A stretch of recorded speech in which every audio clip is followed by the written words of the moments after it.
Imagina que mañana despiertas y tu ciudad tiene calles pavimentadas con piedra pulida, agua corriente bajo tus pies, jardines que flotan en el aire a 30 pisos de altura y murallas tan anchas que 2 carros de guerra pueden correr en paralelo sobre ellas.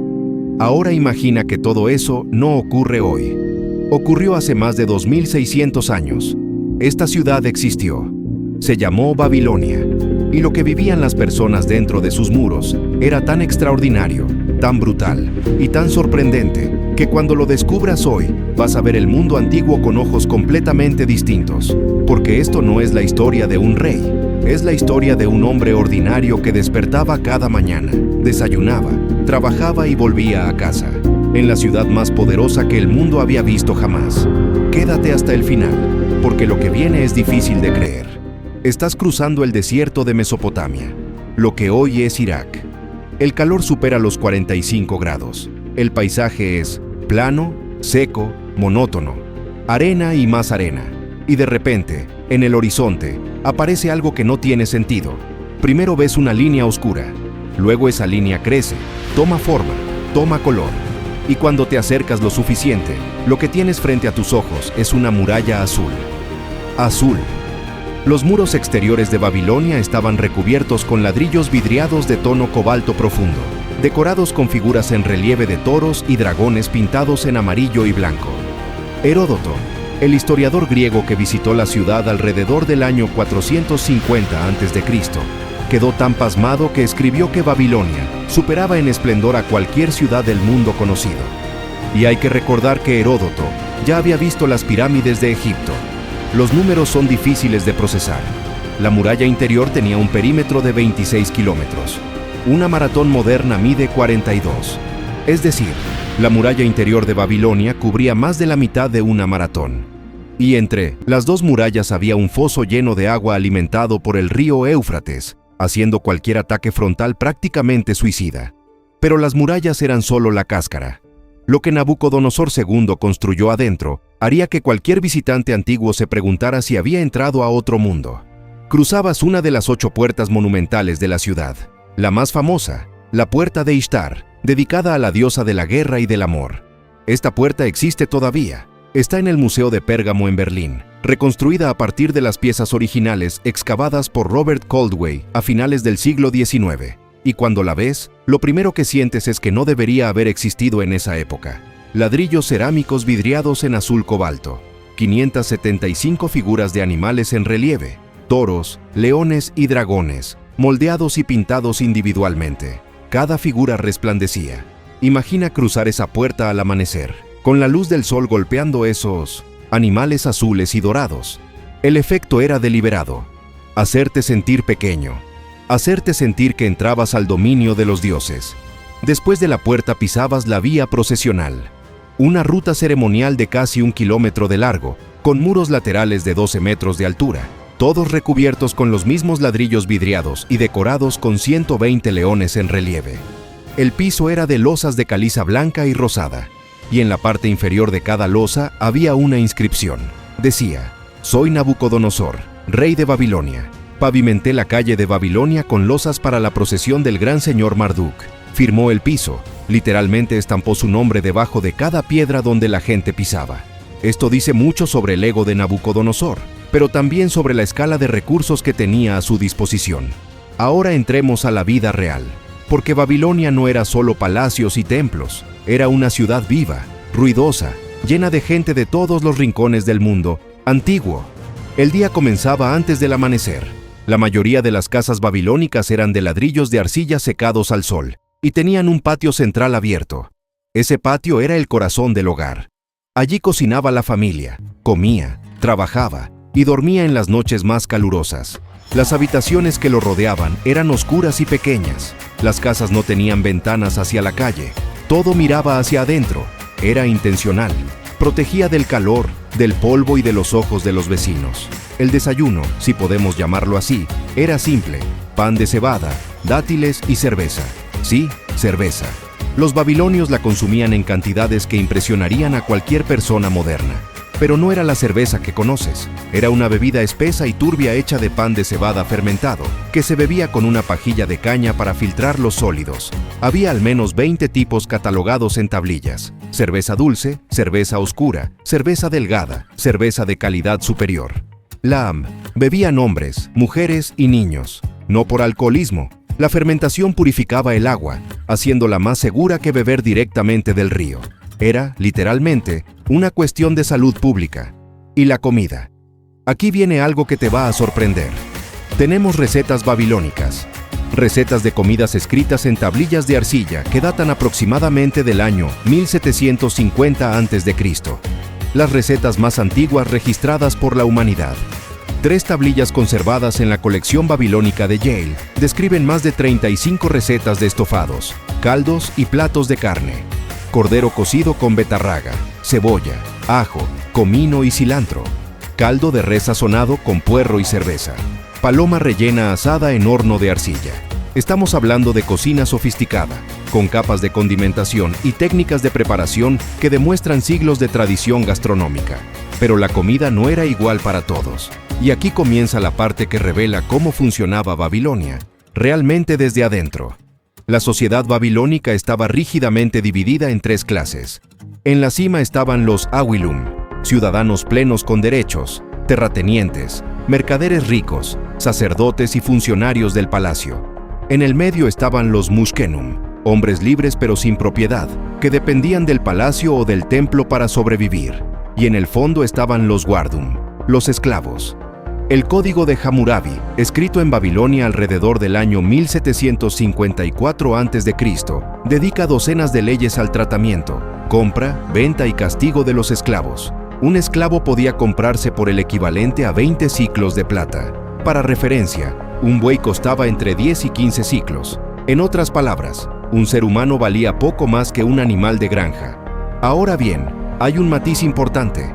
La esclavitud en Babilonia no era exactamente como la esclavitud moderna. Los esclavos podían poseer propiedades, hacer negocios, acumular dinero y en muchos casos comprar su propia libertad.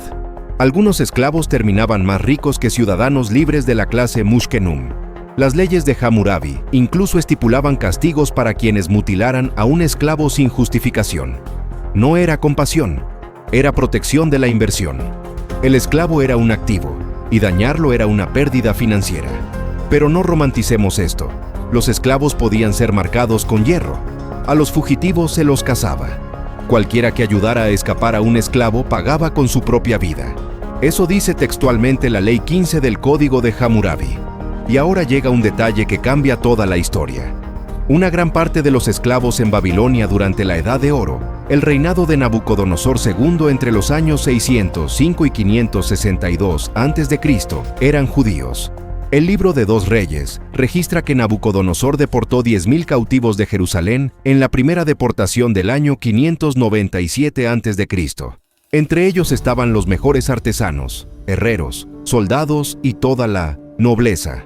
El profeta Ezequiel estaba entre los deportados. Daniel, según la tradición, había sido llevado años antes, todavía adolescente. Imagina ser Daniel. Eres un joven de la nobleza de Jerusalén, criado en la fe del Dios de Israel. Y de repente, estás caminando encadenado durante 1500 kilómetros por el desierto, hasta llegar a una ciudad que hace que Jerusalén parezca un pueblo. Cruzas la puerta de Ishtar. Ves los dragones y los toros brillantes. Escuchas idiomas que no entiendes. Hueles el incienso ardiendo en los templos de dioses que tus padres te enseñaron a rechazar. Y ahora te dicen que tu nombre ya no es Daniel, es Belsasar, en honor al dios Bel. Querían borrarte por dentro. Si crees que Dios nunca abandona a los suyos, incluso en el exilio, escribe en los comentarios: Dios es fiel. Regresemos a las calles de Babilonia. Después del desayuno, la ciudad despertaba del todo, y el sonido era inconfundible. Miles de personas moviéndose al mismo tiempo.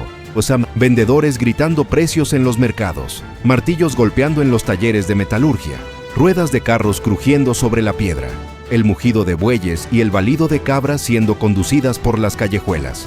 Babilonia era un centro comercial de escala global. Caravanas llegaban de Egipto trayendo oro y lino. De la India llegaban especias y piedras preciosas. De Anatolia, plata y cobre. El río Éufrates, que cortaba la ciudad por la mitad, Funcionaba como una autopista acuática con embarcaciones transportando granos, dátiles, lana, cerámica y cerveza. No había moneda acuñada en Babilonia en esa época. El sistema se basaba en el peso de la plata. Cada transacción se realizaba pesando piezas de plata en una balanza. Y todo se registraba. Todo. Los babilonios estaban obsesionados con la documentación. Cada compra, cada venta, cada préstamo, cada contrato matrimonial, cada disputa legal, todo quedaba grabado en tablillas de arcilla, sellado y archivado. ¿Y sabes qué revelan esas tablillas? Que Babilonia tenía un sistema financiero que haría prestar atención a cualquier banquero moderno. Había familias que funcionaban como bancos. La más famosa era la familia Ejibi, un clan que operó en Babilonia por más de un siglo, desde el reinado de Nabucodonosor hasta el período persa. Las tablillas muestran que los Ejibi concedían préstamos con interés. La tasa estándar era del 20% anual para la plata y del 33% para el grano, y operaban un sistema de crédito que permitía a los comerciantes hacer negocios sin cargar plata física. Estamos hablando de cartas de crédito. En el siglo VI a.C., mientras la mayor parte del mundo todavía trocaba cabras por trigo, Babilonia ya tenía contratos de interés con puestos registrados en arcilla. Babilonia no solo era rica, era ingeniosa. Y nada demuestra esto mejor que cómo manejaban el problema más fundamental de cualquier civilización en el desierto: el agua. El río Éufrates pasaba directamente por el centro de la ciudad, cortándola en dos mitades. Pero el río solo no era suficiente. Babilonia controlaba uno de los sistemas de irrigación más complejos del mundo antiguo. Una red de canales que distribuía agua desde el Éufrates a granjas en toda la región mesopotámica. No eran zanjas improvisadas. Eran obras de ingeniería planificadas, con compuertas reguladoras, reservorios de almacenamiento y calendarios de distribución administrados por funcionarios del templo.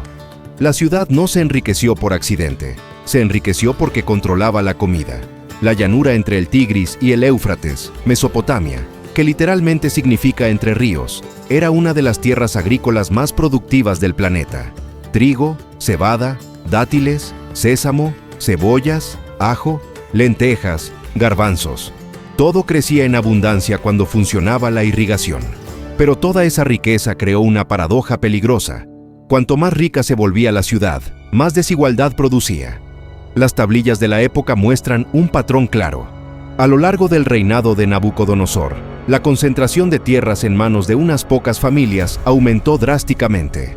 Los templos, especialmente el Esagila, el templo de Marduk, se convirtieron en los mayores propietarios de tierras y los mayores empleadores de la ciudad. Los sacerdotes controlaban granjas, cervecerías, talleres de tejido y almacenes de granos. Un ciudadano libre que caía en deuda podía perder su tierra, sus bienes y hasta sus hijos. La ley babilónica permitía a los deudores entregar a miembros de su familia como esclavos temporales para pagar sus deudas por un periodo de hasta 3 años. Eso está en el Código de Hammurabi, leyes 117 al 119. Piensa en la absurdidad de esto. Una ciudad con avenidas doradas, jardines colgantes, templos que brillan bajo el sol, y al mismo tiempo familias perdiendo a sus hijos porque no podían pagar lo que le debían al templo. La grandeza de Babilonia era real, pero fue construida, al menos en parte, sobre el sufrimiento de quienes sostenían los cimientos. Y eso es exactamente lo que vieron los profetas de Israel.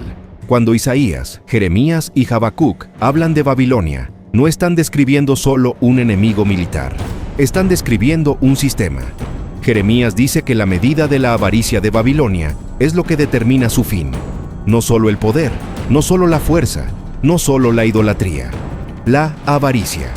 Los profetas miraron a Babilonia y vieron una civilización que convirtió la abundancia en explotación, la ingeniosidad en opresión y la bendición geográfica en una maldición moral.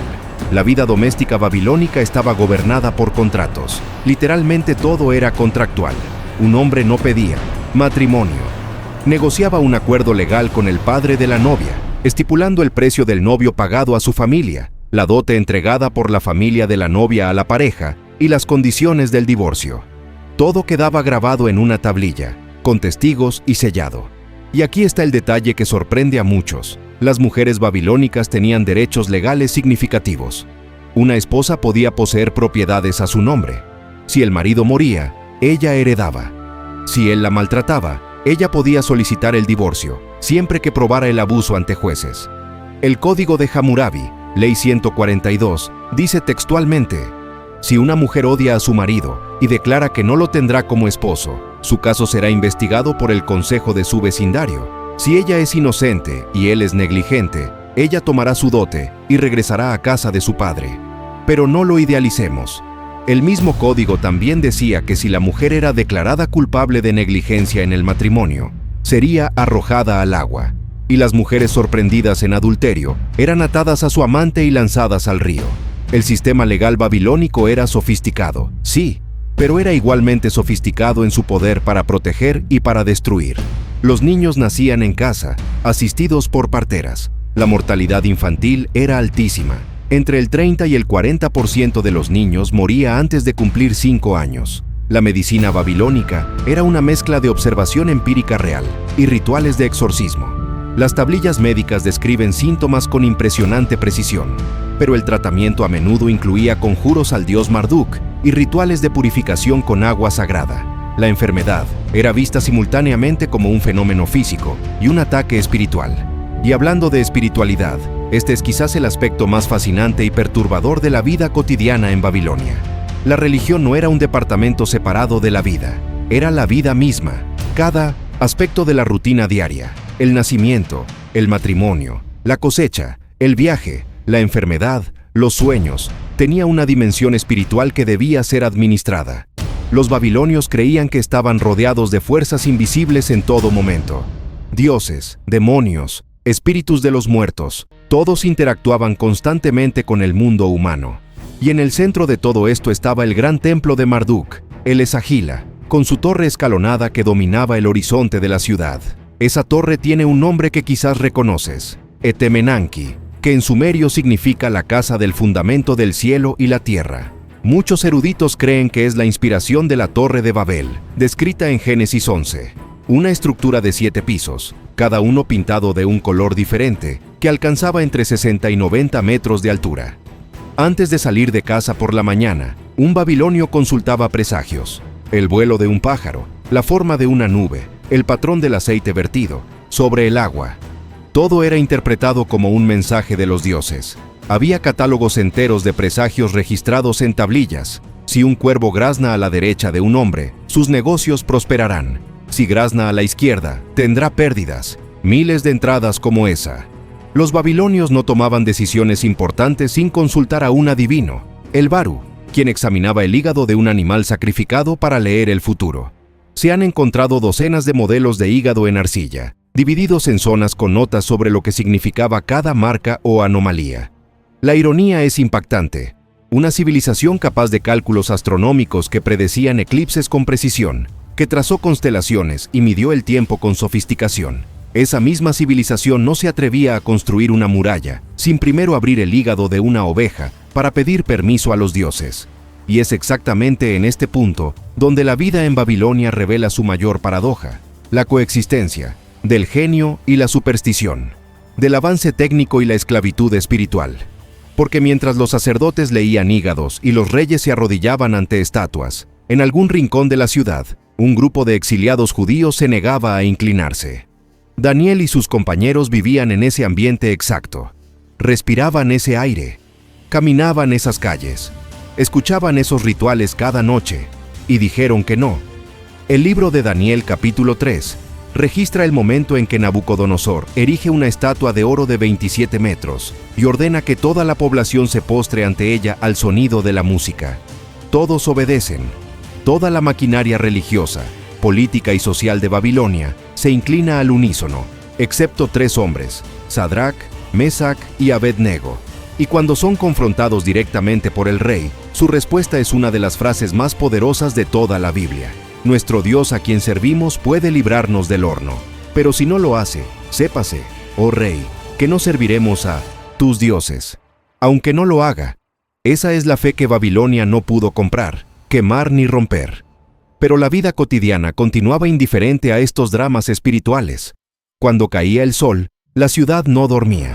Los templos encendían antorchas que iluminaban los patios interiores, y el olor a incienso, resina de cedro y mirra se extendía por los barrios cercanos. Las tabernas abrían.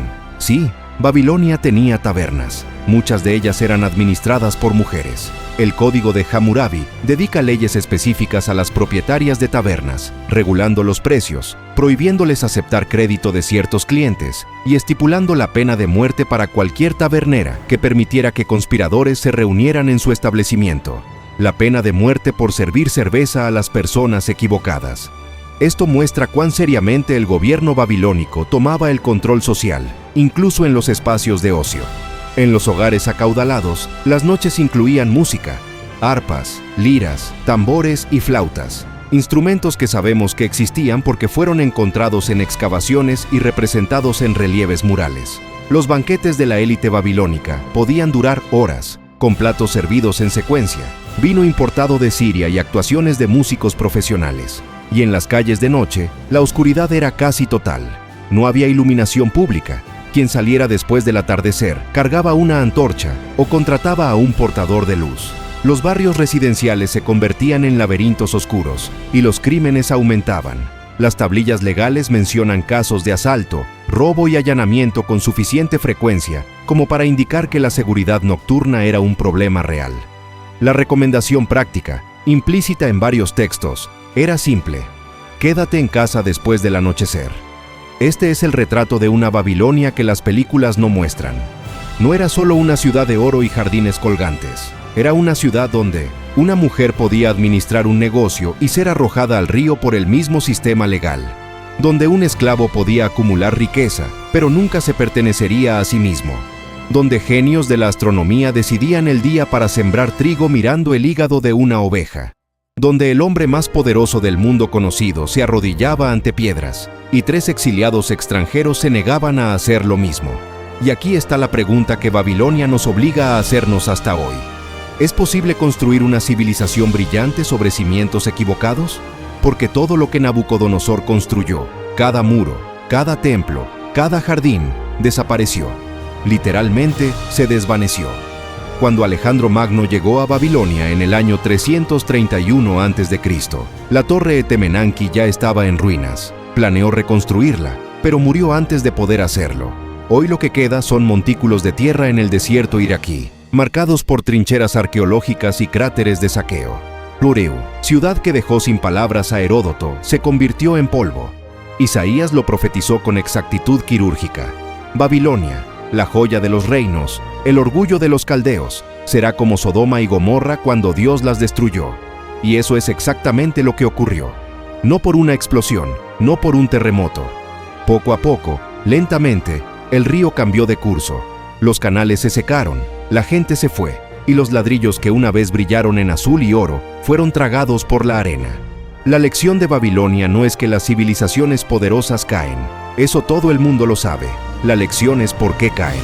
Y esa respuesta, escrita hace más de 2500 años por los profetas que fueron arrastrados encadenados por sus calles, sigue siendo tan relevante hoy como el día en que fue pronunciada. Babilonia lo tenía todo. La arquitectura más impresionante del mundo antiguo. El sistema financiero más sofisticado de su época. Una cocina con recetas que sobrevivieron más de 3000 años. Y sin embargo, no pudo sobrevivir a sus propias contradicciones. Hay algo inquietante en eso para cualquier época, incluyendo la nuestra. Si este video te movió, si te hizo ver la historia bíblica con otros ojos, te pido que hagas una sola cosa ahora mismo. Comparte este video. Hay alguien en tu familia, en tu grupo de amigos, en tu iglesia, que necesita ver esto. Un joven que piensa que la fe es cosa del pasado. Un amigo que cree que el dinero y el poder lo son todo. Que vea lo que le pasó a la ciudad más rica del mundo cuando olvidó en qué debía apoyarse. Y en los comentarios, cuéntame, ¿qué fue lo que más te impactó de la vida cotidiana en Babilonia? ¿El sistema financiero? ¿La historia de Daniel? ¿Las contradicciones de una civilización tan brillante y tan quebrada al mismo tiempo? Lee el primer comentario que encuentres. Puede ser exactamente lo que necesitabas escuchar hoy. Que Dios bendiga tu vida. Y nos vemos en el próximo video.